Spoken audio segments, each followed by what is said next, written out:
بسم اللہ الرحمن الرحیم۔ السلام علیکم۔ درود ابراہیمی کی تیسری قسط ملاحظہ فرمائیں۔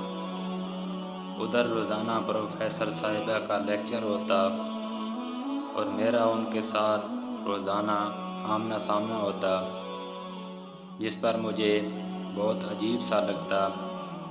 پھر میں نے اپنی ایک دوست سے اس حالت کا ذکر کیا۔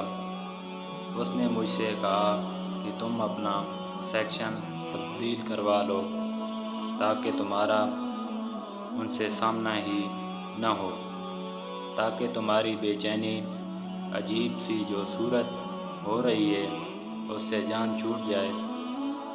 اس کا یہ مشورہ مجھے بہت اچھا لگا۔ میں نے اپنا سیکشن تبدیل کروا لیا۔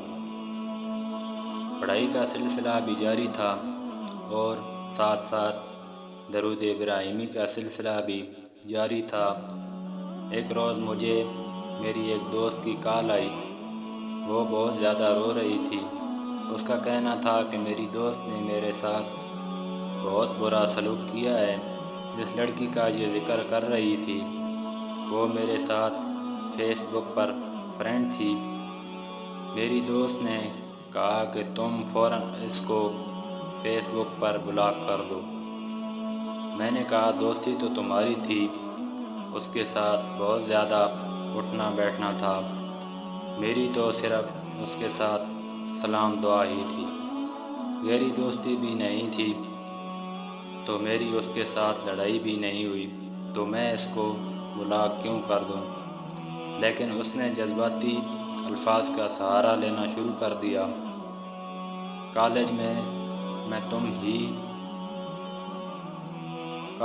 تم ہی میری سب سے پہلی اور سب سے پرانی دوست ہو، اگر تم میرا ساتھ نہیں دو گی تو کون دے گا؟ اس نے اتنا شور مچایا کہ میں نے اس لڑکی کو فیس بک اور موبائل پر بلاک کر دیا۔ جس لڑکی کو میں نے بلاک کیا تھا وہ صبح کالج میں میرے پاس آئی اور کہنے لگی کہ تم سے کچھ بات کرنا چاہتی ہوں۔ میں نے اس سے کہا کہ تمہاری میری دوست کے ساتھ لڑائی ہوئی ہے، اس سے جا کر بات کریں، میرے ساتھ تم نے کیا بات کرنی ہے؟ لیکن اس نے اصرار کرنا شروع کر دیا اور کہنے لگی کہ تمہارے ساتھ بہت ہی ضروری بات کرنی ہے اور اس ملاقات کا تم اپنی دوست سے ذکر بھی نہیں کرو گی۔ مجھے غیرت ہوئی کہ اس نے میرے ساتھ ایسی کون سی بات کرنی ہے، اور ساتھ وہ منع بھی کر رہی ہیں کہ اس ملاقات کا ذکر نہیں کرنا۔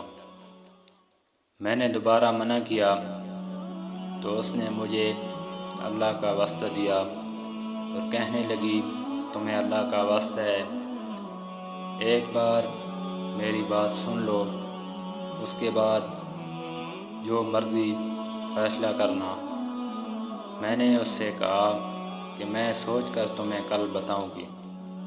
میں گھر گئی تو گھر والوں نے ساری بات سنی اور گھر والوں نے مجھے مشورہ دیا کہ تم اس لڑکی کو گھر میں بلوا لو۔